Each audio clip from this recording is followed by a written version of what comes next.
बहुत ही ऐसा रोटेट कर रहा है। एंगुलर वेलोसिटी कितनी है उसकी, ओमेगा। एंगुलर वेलोसिटी कितनी है बोल, ओमेगा। और लेट से बार का जो टोटल लेंथ है वो है एल। जैसे कंडक्टर का लेंथ हमने क्या माने थे, एल, तो सेम एल लेंथ का कंडक्टर है, बी मैग्नेटिक फील्ड में रखा हुआ है, खाली वो वी वेलोसिटी से ट्रांसलेट करने के बजाय ओमेगा एंगुलर वेलोसिटी से रोटेट कर रहा है। तब इसमें कितना ईएमएफ आएगा वो है, वो देखना है। इसका डेरिवेशन अभी जो हमने फॉर्मूला निकाली थी ना बी एल वी, उसी की मदद से हम लोग करने वाले हैं, उसी फॉर्मूले की मदद से। मैं क्या कर रहा हूँ मालूम, इस पूरे बार पर एक छोटा सा एलिमेंट कंसिडर कर रहा हूँ। क्या कंसिडर कर रहा हूँ बोल, एलिमेंट। पहले ये सब लिख देते हैं क्या है, फिर उसके बाद एलिमेंट कंसिडर करते हैं, ठीक है ना। तो consider a bar of length L rotating inside a magnetic field B about a pivot point O। एक बार है, उसका लेंथ है L, बी मैग्नेटिक फील्ड में रखा हुआ है, घूम रहा है गोल गोल, ठीक है ना। और कौन से पॉइंट पे पिवोट किया है उसको, O पॉइंट, मतलब इसके अबाउट ही घूम रहा है, ठीक है ना। With angular velocity omega. तो जितना बनाया था उतना लिख दिया, समझ में अच्छे से। अब आगे देखो, यहाँ पर हम लोग एक छोटा सा लेंथ एलिमेंट कंसिडर कर रहे हैं। Let's say this is that element, इसका लेंथ है डी आर। कितना लेंथ है बेटा इसका, डी आर। अब ये पिवोट से कुछ ना कुछ डिस्टेंस पे रहेगा। लेट्स से पिवोट से आर डिस्टेंस पे, पिवोट से कितने डिस्टेंस पे बोल, आर डिस्टेंस पे, ठीक है ना। तो consider a small length element D R at a distance of r from O, ठीक है। अब जरा ध्यान से देखना बेटा, जैसे जैसे बार रोटेट कर रही है, ये डी आर क्या करेगा बता। ये बार ऐसा आगे गई, ये डी आर आगे बढ़ा, डी आर ने कौन सा मोशन किया, ट्रांसलेटरी मोशन। थोड़ी देर के लिए कौन से मोशन में रहेगा, हर पॉइंट पे कौन से मोशन में रहेगा, ट्रांसलेटरी मोशन में, ठीक है ना। तो हम लोग क्या लिखेंगे, as the bar rotate, as the bar rotate D R performs translatory motion, ठीक है ना। Let's say with velocity v, with velocity v। कितनी टेंजेंशियल वेलोसिटी से आगे आ रहा है बेटा, ये v टेंजेंशियल वेलोसिटी से। जो डी आर है वो कितनी वेलोसिटी से आगे आ रहा है, v वेलोसिटी से, ठीक है ना। अभी थोड़ी देर पहले हमने ट्रांसलेशनल ईएमएफ का फॉर्मूला निकाले, तो इधर ध्यान से देखो, EMF induced in element will B. पहली बात तो इस एलिमेंट में जो ईएमएफ इंड्यूस हो रहा है, क्या वो पूरे बार का ईएमएफ है, वो सिर्फ उस एलिमेंट का ईएमएफ है, तो उसको ई लिखने के लिए मैं क्या लिखूंगा, डीई। क्या फॉर्मूला होता है ट्रांसलेशन मोशन में ईएमएफ का, D into L into V. Magnetic field कितनी है इधर पे, बी। इस छोटे से एलिमेंट का लेंथ कितना है, क्या कितना है, डी आर, इंटू वेलोसिटी कितनी दिया हमने इसको, वी, तो B into L into B, तो B into D R into V. ये कहाँ से आया समझा ना बेटा, ट्रांसलेशन ईएमएफ क्या होता है, बी एल वी। तो एल की जगह डी आर रखे, क्योंकि एलिमेंट का लेंथ कितना बेटा, डी आर, समझा, ठीक है ना। तो ये आ गया अपने को छोटा सा ईएमएफ, ठीक है। अभी टोटल ईएमएफ निकालते हैं। तो total EMF of the bar, total EMF induce in the bar. तो बार में जो टोटल ईएमएफ इंड्यूस रहेगा, कैसे निकालोगे, ये जो छोटा सा ईएमएफ आया इसी को क्या कर दोगे, इंटीग्रेट कर दोगे। एक चीज और नोटिस करो, डीई के फॉर्मूले में, डीई के फॉर्मूले में वेरिएबल कौन है, देख डीई रखो यहाँ पर, B D R V, variable कौन है, डी आर, यानी कि आर है ना, ये है ना आर, दिस इज आर। ये कम से कम कितना रहेगा बोल, जीरो, और ज्यादा से ज्यादा एल, तो इसकी lower limit zero, upper limit L. Sir R तो कहीं दिख ही नहीं रहा, इंटीग्रेट कैसे करूँ, तो लेके आओ ना आर को, इधर ध्यान से देखना, zero to L B D R V. V का क्या फॉर्मूला होता है, पहला चैप्टर आर इंटू ओमेगा, तो वी की यहाँ पर क्या आएगा, आर ओमेगा।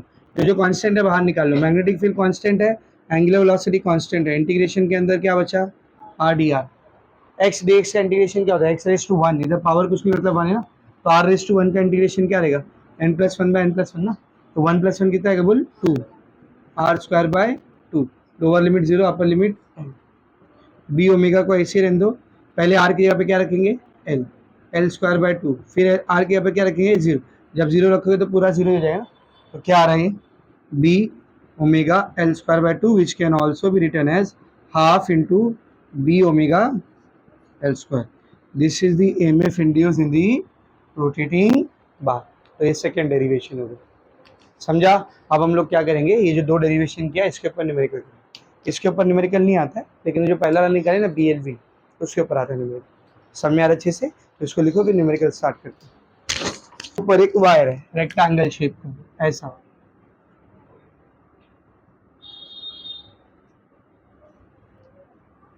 वायर का नाम दिया उसने ABCD, ABCD, ठीक है ना। ये वाला जो लेंथ है this one, this is 4 centimetre, और ये वाला जो लेंथ है दिस इज 10 सेंटीमीटर। वायर को बाहर दो पॉइंट से कनेक्ट किया उसने, पॉइंट P और Q, P और Q। So this is the diagram, given diagram. अब रीड करते question and what we have been asked, let us find it out, ठीक है। देखो क्या बोला बेटा उसने, a rotating armature of a simple generator consists of rectangular section DABC of a conducting wire as shown in the figure। ये एक generator के अंदर का सेटअप है, ये वो आपको बता रहा है, और इसमें जो रेक्टेंगुलर वायर है उसका नाम है DABC वगैरह वगैरह, जैसा कि डायग्राम में दिखाया है।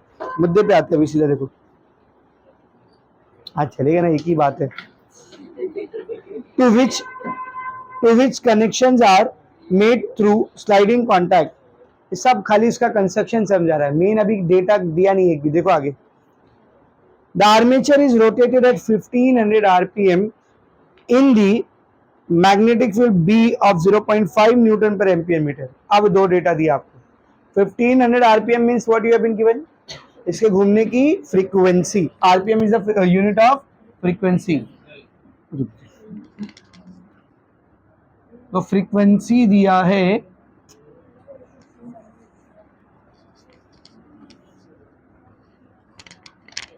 फ्रीक्वेंसी दिया अपने को 1500 RPM।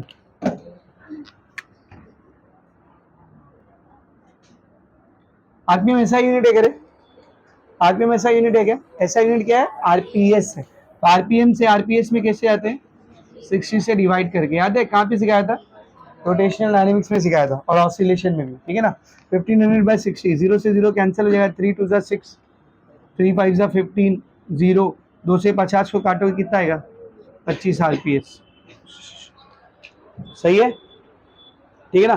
तो फ्रीक्वेंसी दी हुई है 25 RPS, और एक चीज दिया मैग्नेटिक फील्ड दिया है, कि जो नॉर्थ से साउथ के डायरेक्शन में ऐसी मैग्नेटिक फील्ड बनेगी, इसकी वैल्यू कितना दी अपने को 0.5 न्यूटन पर एम्पियर मीटर मिला, 0.5 है ना, हाँ 0.5 न्यूटन पर एम्पियर मीटर, ये टेस्ला का ही नाम है, न्यूटन पर एम्पियर मीटर बोलो या टेस्ला बोलो एक ही बात है, ठीक है ना। आगे देख, determine the induced EMF between the terminals P and Q of the generator to the instant shown in the adjoining figure। मतलब जिस टाइम पे डायग्राम आपको दिख रहा है सेम इसी टाइम पर, इसके आगे नहीं इसके पीछे नहीं, सेम इसी टाइम पर ये P और Q के बीच में कितना EMF बनेगा, इन शॉर्ट कितना EMF इंड्यूस होगा वो अपने को निकालना है। तो बेटा इधर ध्यान से देखना, ये P जो है ये B पॉइंट से आया है, ये Q जो है ये A पॉइंट से आया, तो जितना EMF A और B के बीच में इंड्यूस होगा सेम उतना EMF B और P और Q के बीच में इंड्यूस, तो ये A और B के बीच में कितना EMF बनने वाला है वो अपने को निकालना है। A और B के बीच में कैसा रखा हुआ है, जैसे कैसा ये सिलेंडर है, समझ ऐसा ये सिलेंडर है, ऐसा सिलेंडर है, ठीक है ना, और उसमें ये वायर है, ऐसा वायर है, दिस इज हाउ, ऐसा वायर, नीचे नॉर्थ पोल ऊपर साउथ पोल। अब ये सिलेंडर रोटेट करने वाला है, हाँ, तो वायर को देखना है, जब ये सिलेंडर रोटेट करेगा तो वायर क्या कर रहा है, ट्रांसलेट कर रहा है, आगे जा रहा है, दिख रहा है, जब सिलेंडर रोटेट कर रहा है तो वायर क्या कर रहा है, ट्रांसलेट, तो ये वायर में कितना EMF इंड्यूस होने वाला है, उसके लिए हम लोग ट्रांसलेशनल वाला फॉर्मूला लगाएंगे, B × L × V। लेकिन तीन चीज पता होना चाहिए, B पता होना चाहिए, L पता होना चाहिए, V पता होना चाहिए। देख वायर का लेंथ मालूम है अपने को कितना है, 10 सेंटीमीटर, मतलब L मालूम है, D भी क्या है बेटा मालूम है, वी मालूम है क्या वी? तो आपको पहले वी निकालना पड़ेगा, यानी ये जो वायर ऐसा घूम रहा है, जब ये सिलेंडर ऐसा घूम रहा है तो इसके ऊपर कितनी वेलोसिटी रहेगी वो अपने को निकालना है, वायर की कितनी वेलोसिटी रहेगी वो अपने को निकालना है। तो वायर की जो वेलोसिटी रहेगी मच ऑब्वियस है वो घूमने की टेंजेंशियल वेलोसिटी के बराबर रहेगी। सर्कुलर मोशन में ऐसा टेंजेंशियल वेलोसिटी आती है ना वी, ठीक है ना, तो इसके बराबर रहेगी, क्योंकि ये ऐसा घूम रहा है। ये देख, जब आप सिलेंडर को यहाँ से देखोगे, यहाँ पे ऊपर वायर है, इधर वायर है ना ऐसा, जब सिलेंडर को यहाँ पे देखोगे ये सिलेंडर ऐसा घूम रहा है तो टेंजेंशियल वेलोसिटी ऐसी आएगी, और यही वेलोसिटी से आपका वायर कहाँ जा रहा है, आगे ट्रांसलेट हो रहा है। तो ये वी आपको निकालना पड़ेगा, और बहुत ही आसान है। वी का फॉर्मूला क्या होता है? R into omega. What is the formula for V? R into omega. तो बेटा वी होता है आर ओमेगा, ठीक है। आर को ऐसे रहने दो, रेडियस को ऐसे रहने दो। Let's talk about omega in terms of frequency. Omega कितना होता है? 2 पाई एफ, याद है? What is the formula of omega? 2 pi F, correct है। सबका वैल्यू पुट करते हैं। Let's put all the values. v is equals to r। How much is the radius? Radius कितना लोगे? कहाँ पे हो रहा है circular motion? This is circular motion ना, ये है सर्कुलर मोशन। उसका रेडियस कितना दिया देख? 4 सेंटीमीटर। डायग्राम में दिया देख, कितना रेडियस दिया उसका? 4 सेंटीमीटर। तो ध्यान से देखना चाहिए, तो यहाँ पे लिख लो r है 4 सेंटीमीटर, मीटर में हो जाएगा 4 इंटू 10⁻², और जो लेंथ है वायर का l वो है 10 सेंटीमीटर, मीटर में जाएगा 10 इंटू 10⁻², यानी कि 10⁻⁻1। तो आर और एल भी दिया हुआ है आपका, ठीक है ना, आर और एल भी दिया हुआ है। तो आर की वैल्यू रखो, कितना है आर? 4 इंटू 10⁻², 2 ऐसे ही, पाई का वैल्यू 3.14, फ्रीक्वेंसी कितनी दिया है? 25। सॉल्व करते हैं इसको, हाँ।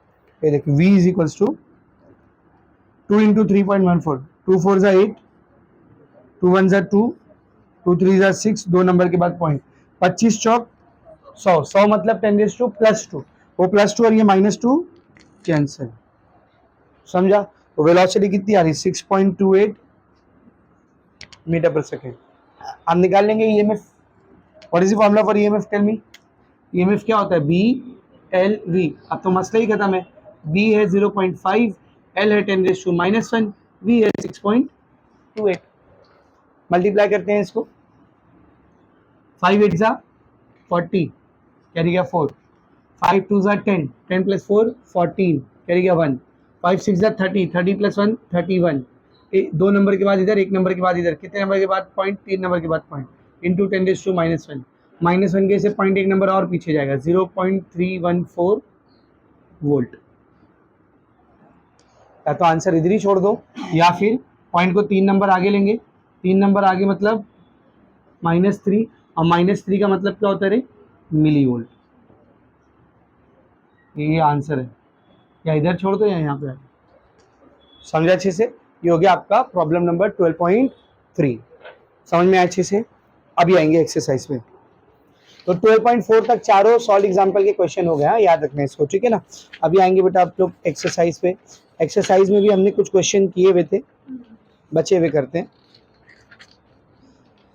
सबसे पहले एमसीक्यू देखो, पहला एमसीक्यू हो गया था ना, पहला एमसीक्यू हो गया था। दूसरा वाला कितना आसान एमसीक्यू देख।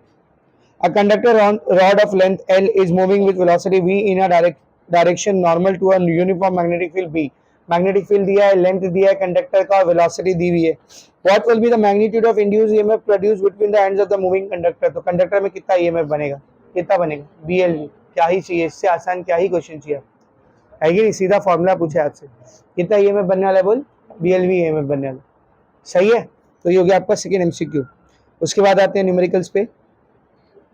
सब लोग देखेंगे सबसे पहले क्वेश्चन नंबर 3 से न्यूमेरिकल चालू है ना। क्वेश्चन नंबर 3 से न्यूमेरिकल चालू है। 5 अपन ने कर लिए थे, 3 और 4 नहीं किए थे। तो क्वेश्चन नंबर 3 देखो,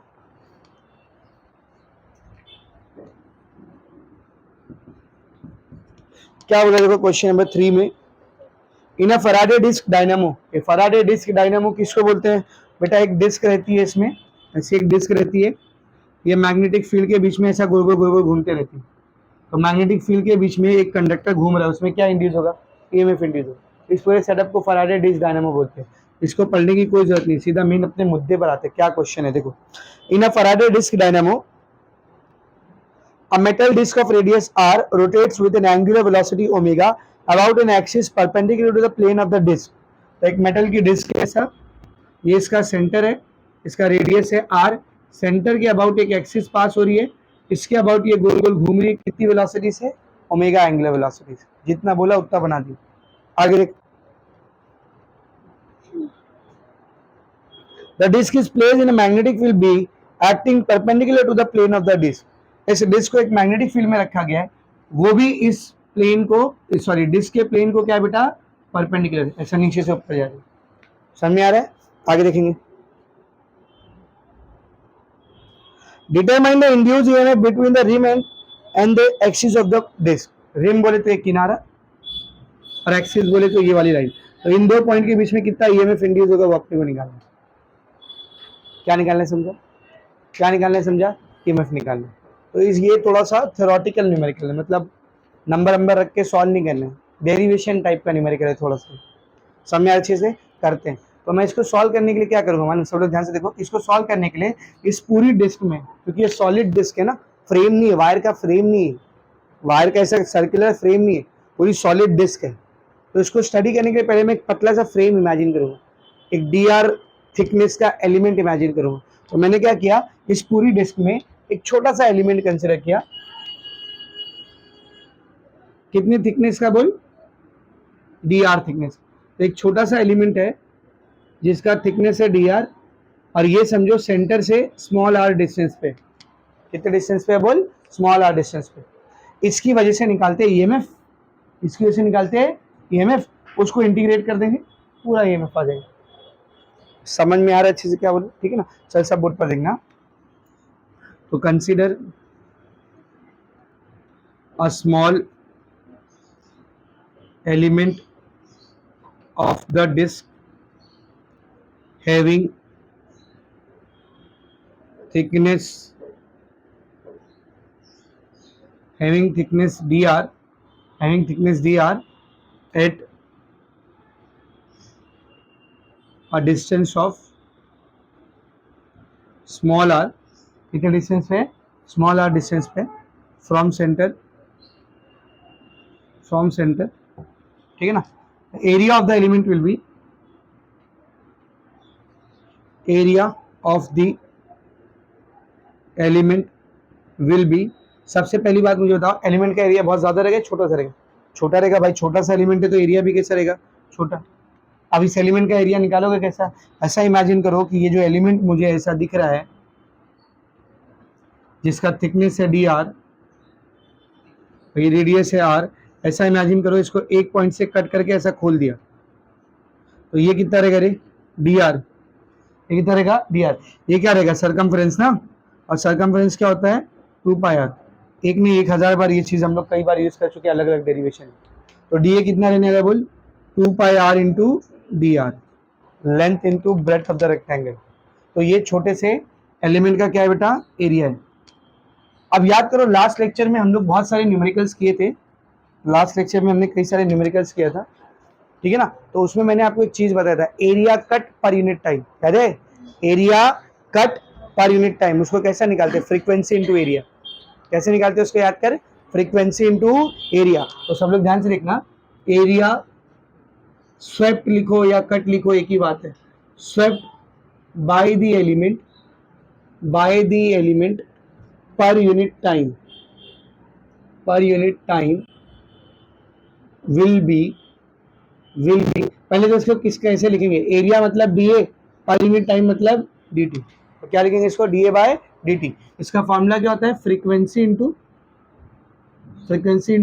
dA। क्या फॉर्मूला रहता है इसका? फ्रीक्वेंसी इंटू एरिया, और यहाँ एरिया मैंने क्या लिया बेटा? dA लिया। तो फ्रीक्वेंसी इंटू एरिया। अब क्वेश्चन में जो फ्रीक्वेंसी दिया क्या? क्वेश्चन में फ्रीक्वेंसी दिया क्या? नहीं, क्वेश्चन में क्या दिया मेरे को? ओमेगा दिया। तो instead of this f I will put omega. कैसे आएगा बोल? कैसे आएगा? ओमेगा होता है 2 पाई f, तो आप लोग बताओ f क्या रहेगा? Omega by 2 pi. तो ये हो जाएगा dA by dt is equals to, f की जगह पर आ जाएगा omega by 2 pi into dA। अब dA की जगह उसकी वैल्यू रखो, dA by dt will be omega by 2 pi dA। How much is dA? 2 pi r dr, 2 pi cancel. और ये बाई डी टी कितना रहा है बोल, D A by D T कितना रहा है ओमेगा आर डी आर, ये आ गया मेरे को D A by D T. हम निकालते हैं EMF, EMF induce in the element,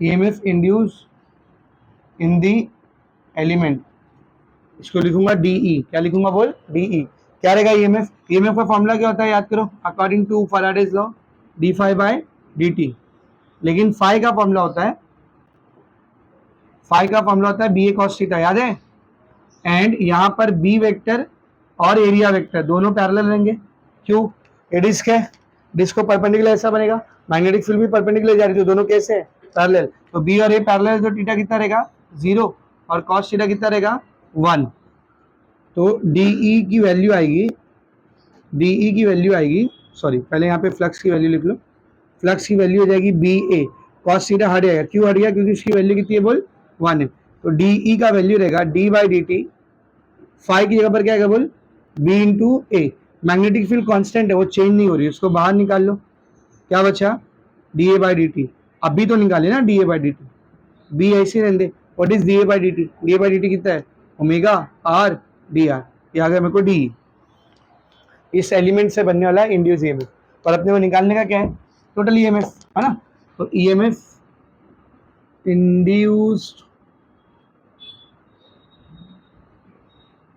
in the disc, तो डिस्क में जो ईएमएफ इंड्यूस होगा कैसे निकालेंगे उसको, ये जो छोटा सा ईएमएफ आया इसको क्या करेंगे इंटीग्रेट करेंगे, तो इंटीग्रेशन ऑफ डी कितना है D B omega R D R, what is variable over here R, small R की मिनिमम लिमिट क्या रहेगी 0 और मैक्सिमम लिमिट क्या रहेगी कैपिटल आर, तो 0 टू कैपिटल आर, जो कांस्टेंट है बाहर निकाल ले, बी कांस्टेंट है ओमेगा कांस्टेंट है, अंदर बचा क्या R D R, lower limit 0 upper limit R, R का इंटीग्रेशन क्या करें बोलो आर स्क्वायर बाय 2, आर का इंटीग्रेशन क्या आएगा आर स्क्वायर बाय 2, पहले पुट करो बी ओमेगा आर की जगह पर पहले सॉरी आर के यहाँ पे पहले कैपिटल आर आएगा, कैपिटल आर बाय 2 माइनस 0 कितना हो जाएगा ये B omega R square by 2 या फिर half B omega R square, this is the EMF induce in the disc, ये डिस्क में इंड्यूस होने वाला ईएमएफ, समझ में आया सबको अच्छे से, इतना लिखो फिर आगे करते हैं, और देखो क्या बोला था क्वेश्चन नंबर 4 में, हॉरिजॉन्टल वायर 20 मीटर लॉन्ग, ऐसा एक हॉरिजॉन्टल वायर है 20 मीटर लॉन्ग है, मतलब क्या दिया बोल लेंथ दिया ना, लेंथ कितना दिया लेंथ 20 मीटर, आगे बढ़ो, extending from east to west, मतलब ईस्ट डायरेक्शन से वेस्ट डायरेक्शन तक ऐसा फैला हुआ है, ठीक है, आगे देखो, is falling with velocity of 10 metre per second, ये नीचे गिर रहा है ऐसा, कितनी वेलोसिटी से 10 मीटर पर सेकेंड, तो ये अपने को वेलोसिटी दी है 10 मीटर पर सेकेंड,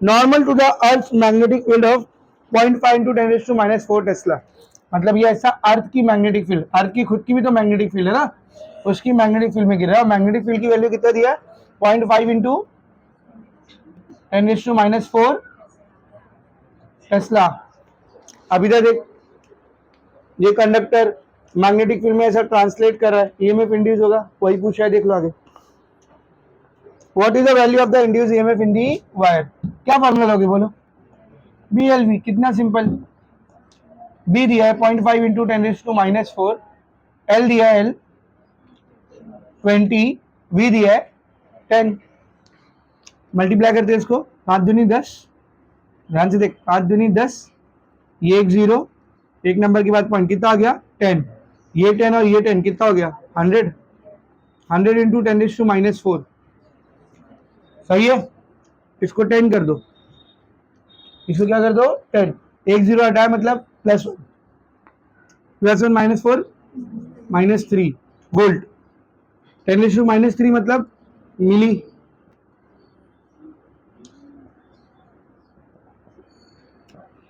बोर्ड में आया शायद एक बार ये न्यूमेरिकल 2 मार्क्स के लिए, कितना आसान, 1 मार्क्स के लिए भी बहुत है ये, इसमें 1 मार्क्स भी मिल गया था बहुत बड़ी बात है, और 2 मार्क्स का आया था, कितना इजी न्यूमेरिक, समझा, आगे देखो,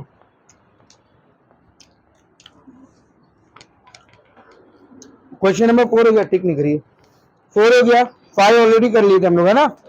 छठा वाला क्या है देखो, नहीं छठा नहीं, छठा बाद में, 7वां भी हो गया, नहीं छठा कहाँ करा है रे,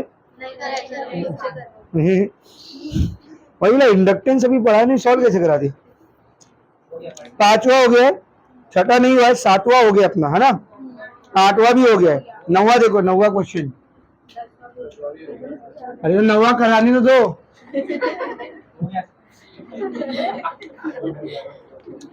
क्वेश्चन नंबर 9 देखो, 9, एन एयरक्राफ्ट, एयरक्राफ्ट समझ गए ना, एरोप्लेन, ठीक है। An aircraft of wing span of 50 metre, तो एक एरोप्लेन है, उसकी जो पर होती है ना विंग, विंग उसका स्पैन मतलब लेंथ दिया, तो एयरप्लेन के विंग का स्पैन यानी कि उसका लेंथ दिया हुआ है, कितना दिया है लेंथ, 50 मीटर, तो एल दिया हुआ है ना, एल कितना दिया बेटा, एल 50 मीटर। आगे देख, फ्लाइज हॉरिजॉन्टली इन अर्थ मैग्नेटिक फील्ड, ऐसा हॉरिजॉन्टल ऐसा उड़ रही है, मतलब ऐसा सीधी सीधी जा रही है, अर्थ की मैग्नेटिक फील्ड में, किसमें बेटा, ऐसा अर्थ की मैग्नेटिक फील्ड भी, ठीक है। कितना दिया अर्थ का मैग्नेटिक फील्ड देख, अब 6 इंटू 10⁻⁵ टेस्ला, बी दिया है 6 इंटू 10⁻⁵ टेस्ला।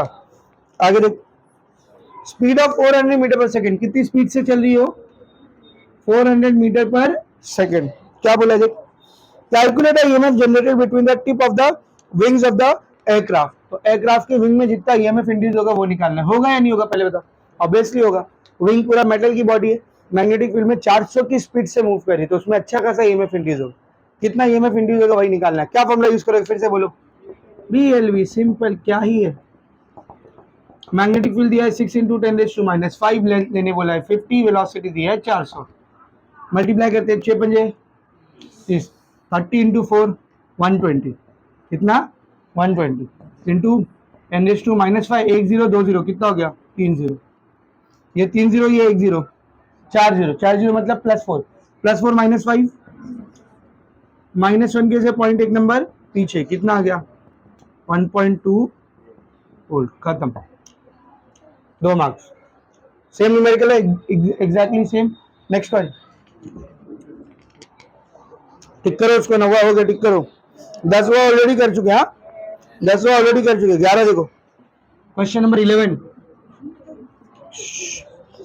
आधे से ज्यादा एक्सरसाइज खत्म हो गई, अभी चैप्टर हाफ भी नहीं हुआ, समझ में आ रहा है अच्छे से, ठीक है, ध्यान से देखो, क्वेश्चन नंबर 11 क्या दिया है, calculate the value of induce EMF, induce EMF मतलब क्या निकालने का है, ई निकालना है, इंड्यूस ईएमएफ मतलब क्या निकालना है, ई निकालना, calculate the induce EMF between the end of an axle of a railway carriage, railway जो रहती है, रेलवे मतलब रेल, ट्रेन है ना, ट्रेन, तो उसके जो 2 व्हील्स रहते हैं, 2 व्हील्स, वो बीच में जिसके ऊपर दोनों व्हील्स जुड़े हुए रहते हैं, जो बीच में जो रॉड होती है उसको एक्सेल बोलते हैं, क्या बोलते हैं बोल, एक्सेल, तो एक्सेल में कितना ईएमएफ इंड्यूस होगा वो निकालना है।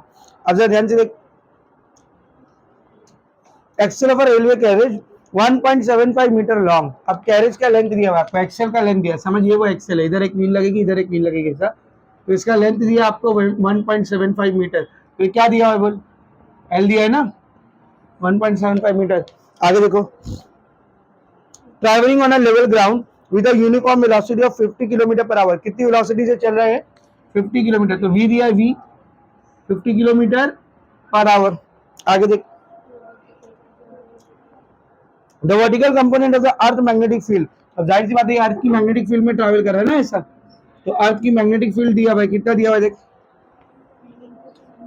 5 इंटू 10⁻⁵, सिंपल, सेम क्वेश्चन है, the only difference is velocity का यूनिट एसआई में नहीं दिया, तो उसको एसआई में बदलना पड़ेगा।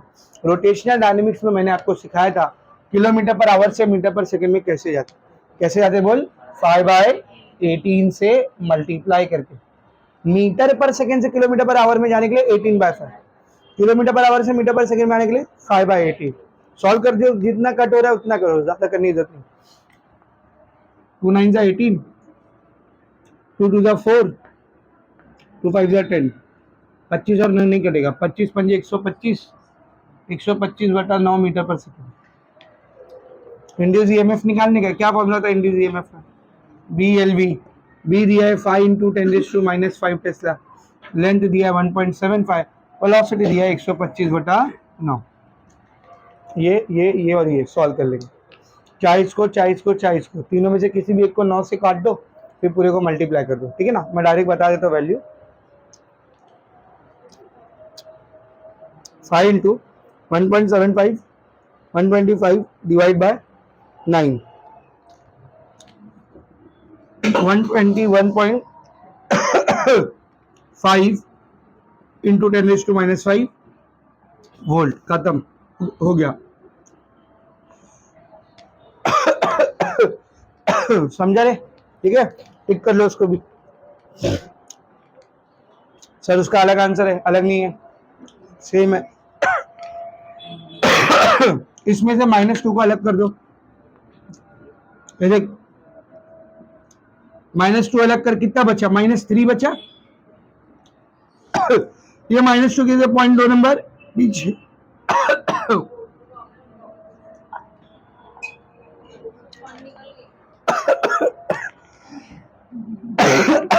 सुपारी।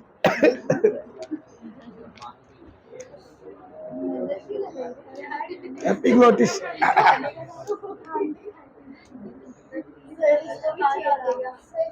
क्या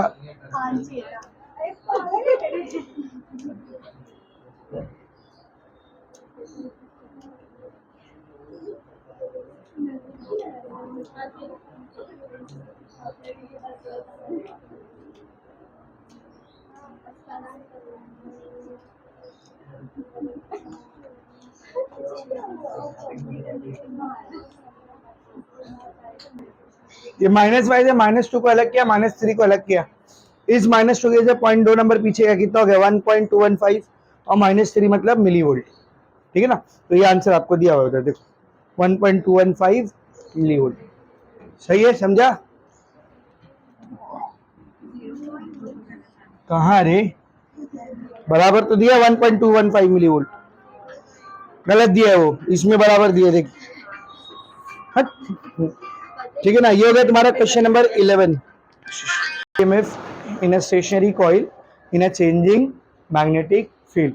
देखो अभी जो दो डेरिवेशन हमने किया उसमें मैग्नेटिक फील्ड चेंज हो रही थी क्या? नहीं, वो फिक्स थी। कौन कौन मूव कर रहा था? कंडक्टर मूव कर रहा था। अब उधर क्या लिखा था कि induce EMF in a stationary coil, मतलब जो वायर का कॉइल रहेगा वो कैसा है? रुका हुआ है। चेंज कौन हो रहा है? देख, इन अ चेंजिंग मैग्नेटिक फील्ड, यानी उल्टा हो गया है, कॉइल रुका हुआ, मैग्नेटिक फील्ड चेंज हो रही है। तो इसको अंडरस्टैंड करने के लिए आपको एक सिस्टम दिया गया है जिसको बोलते हैं मैग्नेट कॉइल सिस्टम। क्या बोलते हैं? बोल, मैग्नेट कॉइल सिस्टम। उधर डायग्राम भी बना हुआ है, देख। तो सिस्टम कैसे काम करता है, क्या है, उसको बनाते हैं और फिर एक छोटी सी डेरिवेशन है, वो डेरिवेशन करते हैं। क्या डेरिवेशन है वो भी देखेंगे, ठीक है। तो लेट्स सी, देखेंगे सब लोग। Magnet coil system.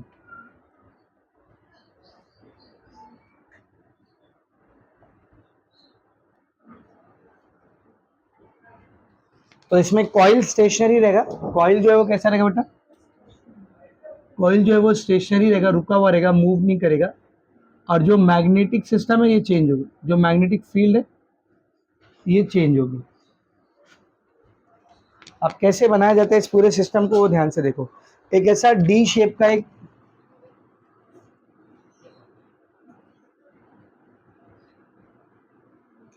एक डी शेप का ऐसा डिस्क लिया जाता है, सेमी सर्कुलर डिस्क, ठीक है ना। और इसमें क्या करते हैं मालूम? इसके अंदर हम लोग एक जगह पे ऐसा मैग्नेट को बांध देते हैं, मैग्नेट को फिक्स कर देते हैं। और यहाँ पर ये पिवोटेड रहता है, जिसके बाद आप इसको ऐसा उठा के छोड़ोगे तो ये ऐसा ऐसा ऐसा ऐसा ऑसिलेट करेंगे, समझ अच्छे से। और यहाँ बीच में हम लोग कॉइल लगा देते हैं, तो जब ये ऑसिलेट करेगा तो कॉइल के बीच से ऐसा ऐसा होते हो जाएगा, समझ रहे? कॉइल मूव कर रहा है क्या? कॉइल रुका हुआ है। कौन मूव कर रहा है? मैग्नेट मूव कर रहा है। जब ऐसे जा रहा है तो कॉइल से दूर जा रहा है, जब ऐसे आ रहा है तो कॉइल के करीब आ रहा है, फिर ऐसे आ रहा है तो कॉइल से दूर जा रहा है, और फिर ऐसे आ रहा है तो कॉइल के करीब। तो एक डी शेप का सेमी सर्कुलर डिस्क होता है, इसका रेडियस आपको याद रखना है 50 सेंटीमीटर के आसपास इसका रेडियस होता है। और ये ऑसिलेशन करता है 1000 ऑसिलेशन पर सेकेंड के आसपास। वहां पे देखो आपको पहले पैराग्राफ में ये सब मिल जाएगा, ठीक है ना। कितना? 50 सेंटीमीटर का रेडियस और 10,000 के आसपास ये जो कॉइल है इसके अंदर टर्न रहेगा, सॉरी 10,000 के आसपास इस कॉइल के अंदर क्या रहेगा? Number of turn. तो डायग्राम कैसे बनाना है? थोड़ा सा एंगल पे बनाते हैं, मतलब समझ, ये जो डिस्क है ये थोड़ा ऐसा ऊपर है तो थोड़े एंगल पे है, ठीक है ना। दिस इज द डिस्क, ये डिस्क है बेटा, ये पिवोट है, अगर डिस्क सीधी होती तो ये मेन पोजीशन रहती, लेकिन अभी डिस्क थोड़ा बहुत मूव करिए, यहाँ पे समझ मैग्नेट है, तो मैग्नेट ने स्टेशनरी पोजीशन से कितना एंगल बनाया, देख थीटा एंगल बनाया, कितना एंगल बनाया बेटा, थीटा एंगल। और यहीं पर हम लोग रखते हैं कॉइल को, तो ये जो कॉइल है ये स्टेशनरी रहेगा। कॉइल कैसा रहेगा बेटा, स्टेशन। तो this is coil, this is semi circular disc,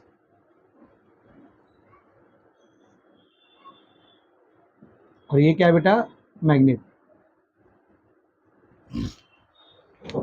तो जब ये कॉइल ऐसे ऐसे ऑसिलेट करेगा तो मैग्नेट ऐसा दूर जाएगा, इसके अंदर से पास होता हुआ बाहर ऐसा दूर, फिर ऐसा ऐसा ऐसा ऑसिलेट करेगा। समझ में आ रहा है अच्छे से। एक ऑसिलेशन में क्या होगा बताओ, एक ऑसिलेशन किसको बोलते हैं, mean position, positive extreme, mean, negative extreme, return mean, इसको बोलते हैं ना एक ऑसिलेशन। तो एक ऑसिलेशन में क्या होगा देखना, एक ऑसिलेशन में सबसे पहले तो ये कॉइल जो मैग्नेट है वो दूर जाएगा, फिर करीब आएगा, फिर दूर जाएगा, फिर करीब आएगा। इतना काम होने वाला है एक ऑसिलेशन के अंदर। एक ऑसिलेशन में इतनी चीजें होने वाली है।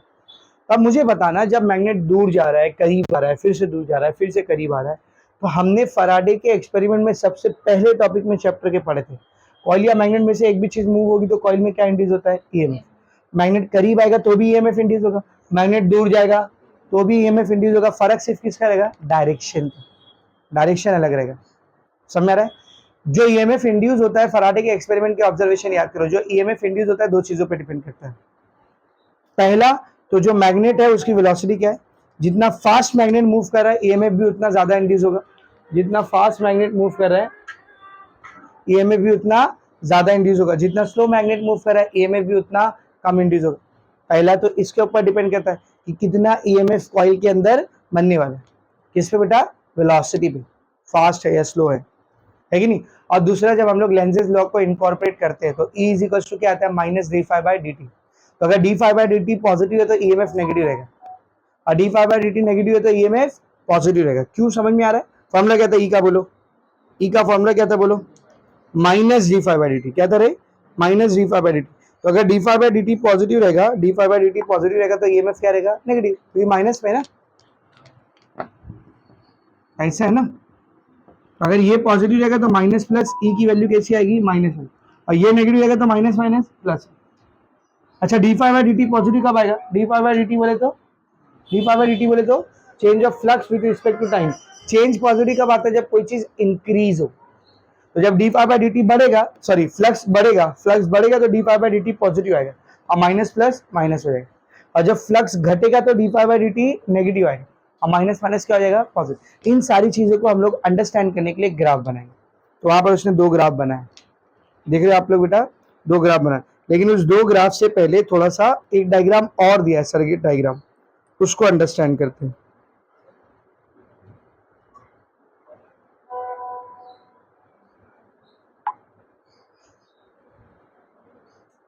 सर्किट डायग्राम को अंडरस्टैंड करते हैं। देखो, जब ये कॉइल के करीब मैग्नेट आ रहा है, दूर जा रहा है, तो भाई कॉइल में ईएमएफ इंड्यूस होने वाला है। एक ही डायरेक्शन में इंड्यूस हो रहा है क्या, अलग अलग डायरेक्शन में। जब मैग्नेट करीब आ रहा है तो अलग डायरेक्शन में, मैग्नेट दूर जा रहा है तो अलग डायरेक्शन में, तो इधर अल्टरनेटिंग करंट बनेगा ना, क्योंकि उसका डायरेक्शन क्या हो रहा है, चेंज। पर मेरे को क्या करना है, डीसी करंट को ऑब्जर्व करना है। मेरे को कौन से करंट को ऑब्जर्व करना है, डीसी। तो मैं क्या करूंगा, इस कॉइल को आगे और कनेक्शन दूंगा। अब इसी डायग्राम को कॉम्प्लिकेट ना करके मैं आगे बना रहा हूँ। तो ये अपना कॉइल है, let's say this is the coil. इस कॉइल को एक रेजिस्टेंस लगा देंगे ताकि सर्किट कंप्लीट हो, और यहाँ पर कनेक्ट करेंगे एक डायोड। क्या कनेक्ट करेंगे, बोल, डायोड क्या होता है, सेमीकंडक्टर में आपको बताऊंगा मैं। अभी सिर्फ इतना समझो, इसका काम होता है, ये अगर पॉजिटिव साइकिल के करंट को जाने देगा तो नेगेटिव साइकिल के करंट को ब्लॉक कर देगा, यानी सिर्फ एक ही डायरेक्शन का करंट जाएगा, दूसरे डायरेक्शन का ईएमएफ यहाँ से नहीं जाएगा, ठीक है ना। तो यहाँ से एक डायरेक्शन का करंट जाएगा, इधर पे हम लोग लगा देंगे कैपेसिटर। यहाँ पे हम लोग क्या लगा देंगे, कैपेसिटर। कैपेसिटर क्या होता है, जब हम लोग उसको करंट देते हैं तो वो चार्ज होता है, करंट जब देंगे तो उसको क्या होगा, वो चार्ज। अभी कितना चार्ज हुआ है उसको पता लगाने के लिए यहाँ पे या तो वोल्ट मीटर लगा दो, या इसके बाजू में एम मीटर लगा दो, आपके ऊपर, या तो वोल्ट मीटर लगा दो या तो एम मीटर। देखो उसने यहाँ पर एम मीटर लगाया। तो जब तक ये कैपेसिटर चार्ज होता रहेगा, करंट की वैल्यू धीरे धीरे धीरे धीरे बढ़ेगी, और जैसे ही कैपेसिटर फुल्ली चार्ज हो गया, करंट की वैल्यू पीक पे पहुंच के क्या हो जाएगी, या ईएमएफ की वोल्टेज की वैल्यू पीक पे पहुंच के क्या हो जाएगी, रुक जाएगी, स्टॉप हो जाएगी, क्योंकि कैपेसिटर फुल्ली क्या हो चुका है, चार्ज। तो इस कितना करंट यहाँ पर इंड्यूस हो रहा है, कितने साइकिल में इंड्यूस हो रहा है, पीक वैल्यू क्या जा रही है, वो सब कुछ स्टडी करने के लिए आ रहा है सर्किट डायग्राम में। तो जो 2 डायग्राम उधर दिया है समझा, ये काम कैसे कर रहा है पूरा सिस्टम वो भी समझा, समझ में आ रहा है अच्छे से। अब ग्राफ समझते हैं। अब क्या समझेंगे बेटा हम लोग, ग्राफ। तो ग्राफ उसने किसका बनाया, सबसे पहला ग्राफ उसने आपको बना के दिया है टाइम वर्सेस फ्लक्स का, या तो आप बोल सकते हो टाइम वर्सेस मैग्नेटिक फील्ड। तो पहला ग्राफ देख, उसने वाई एक्सिस के ऊपर मैग्नेटिक फील्ड को लिया है, या तो मैग्नेटिक फील्ड ले लो या तो आप और क्या ले सकते हो, फ्लक्स। तो वाई एक्सिस पे मैग्नेटिक फील्ड है या फिर फ्लक्स है, दोनों में से कुछ भी ले सकते हो। और एक्स एक्सिस पे उसने टाइम लिया है बेटा, एक्स एक्सिस पे उसने क्या लिया बोल, टाइम लिया, एक्स एक्सिस के ऊपर टाइम दिया गया, ठीक है। तो अब होगा क्या, जरा ध्यान से देखना बेटा, फ्लक्स कैसे चेंज होगा। सबसे पहले जब ये मैग्नेट दूर है तो फ्लक्स बिल्कुल भी नहीं रहेगा ना कॉइल में, मैग्नेट धीरे धीरे करीब आ गए तो कॉइल का फ्लक्स धीरे धीरे बढ़ेगा।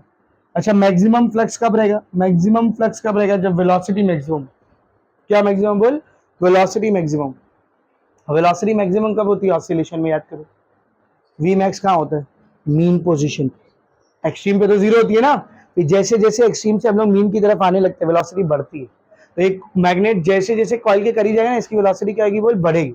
तो शुरुआत में तो इसका फ्लक्स बहुत कम रहेगा, ऑलमोस्ट जीरो रहेगा, फिर जैसे जैसे मीन के पास पहुंचने लगेगा इसका फ्लक्स बढ़ेगा और अचानक से बढ़ के मैक्सिमम हो जाएगा।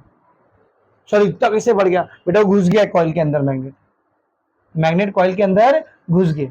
अब थोड़ी देर वो कॉइल के अंदर ही रहेगा ना, नहीं सर फौरन बाहर आ जाएगा, सेम ही लेंथ का, तो अरे डायग्राम में दिख रहे थे कितने टर्न्स है इसमें, 10,000 टर्न्स है, तो थोड़ी देर तो मैग्नेट कॉइल के अंदर रहेगा ना। तो जब तक मैग्नेट कॉइल के अंदर है फ्लक्स चेंज होगा क्या बोल, नहीं, क्या रहेगा बेटा, सेम रहेगा, फ्लक्स चेंज नहीं होगा, कांस्टेंट रहेगा।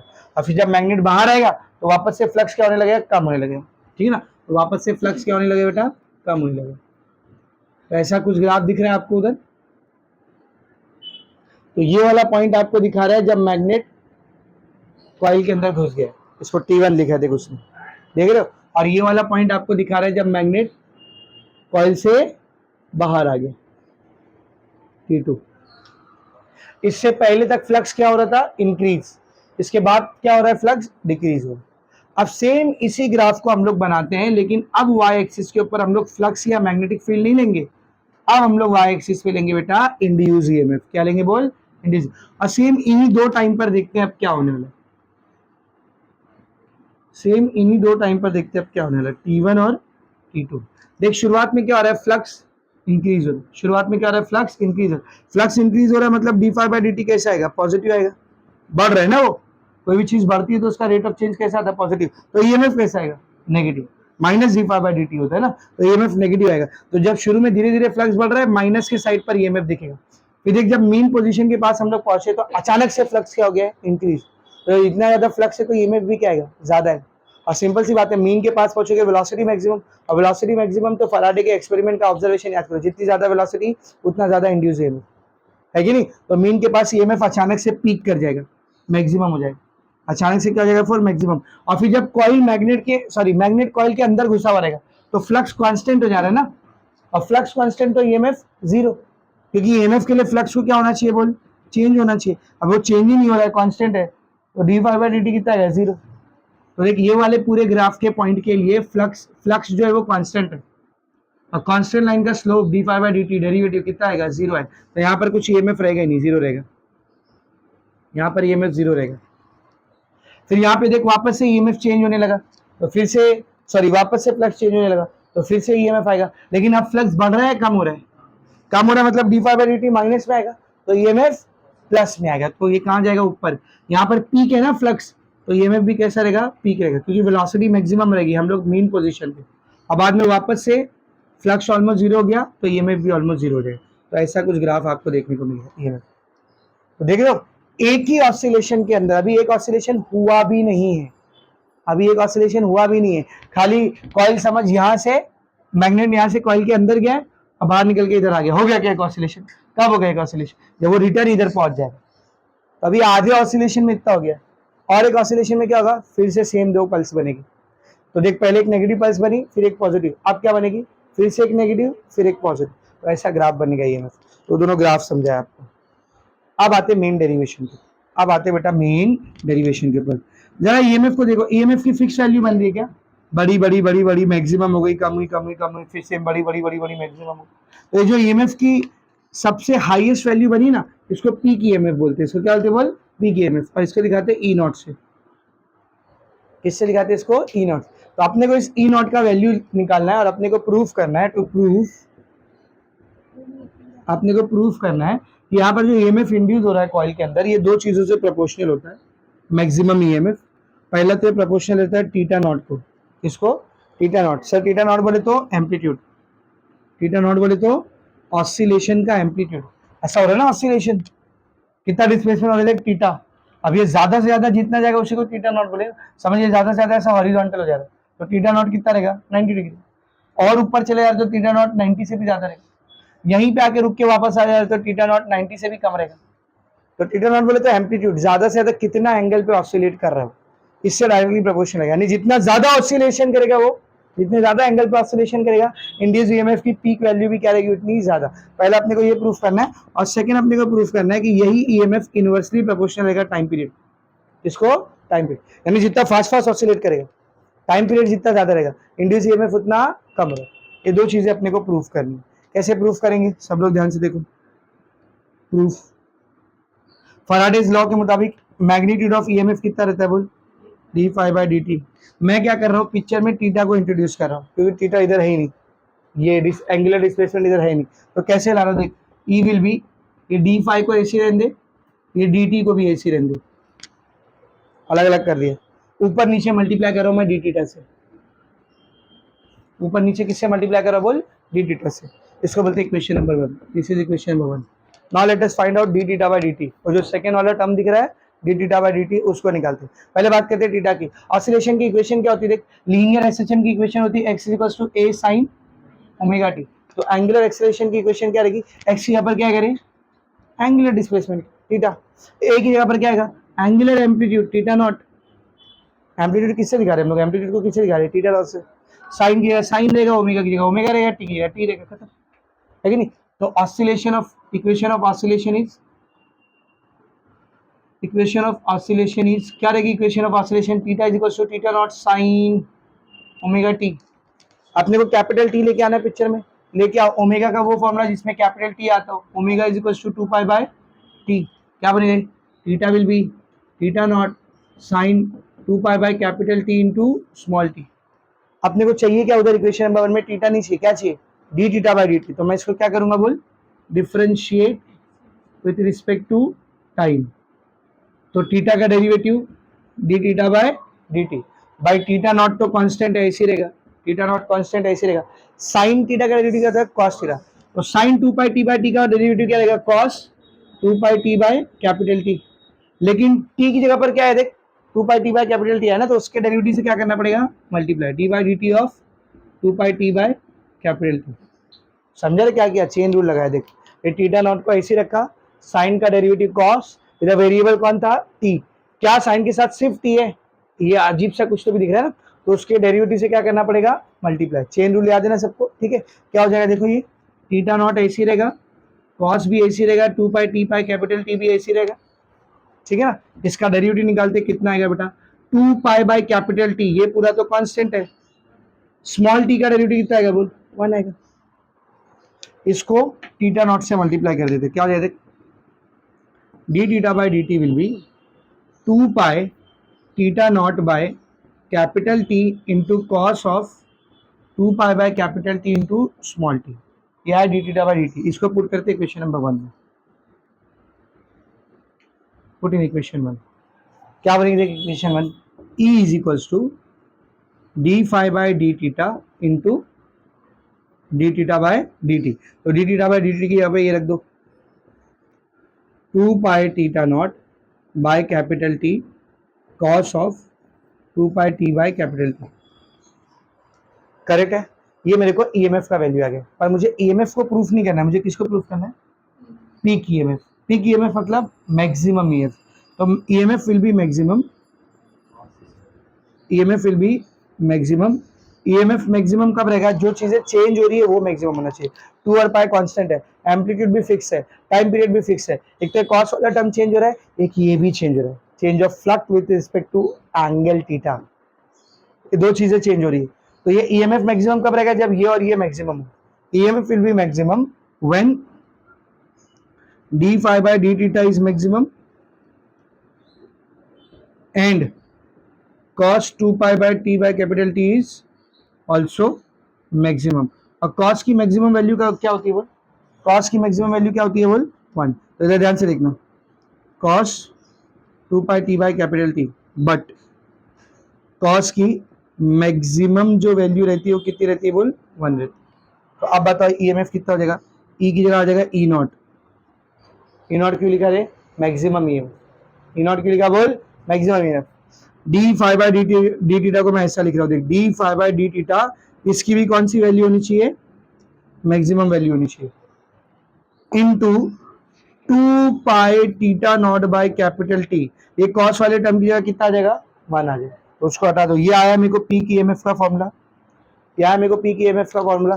थोड़ी देर के लिए इसको 2 पाई को और कैपिटल टी को कांस्टेंट समझो, तो थीटा नॉट ऊपर आ रहा है ना, मतलब पी की ईएमएफ थीटा नॉट को क्या है, directly proportional. So that is peak EMF is directly proportional to theta naught।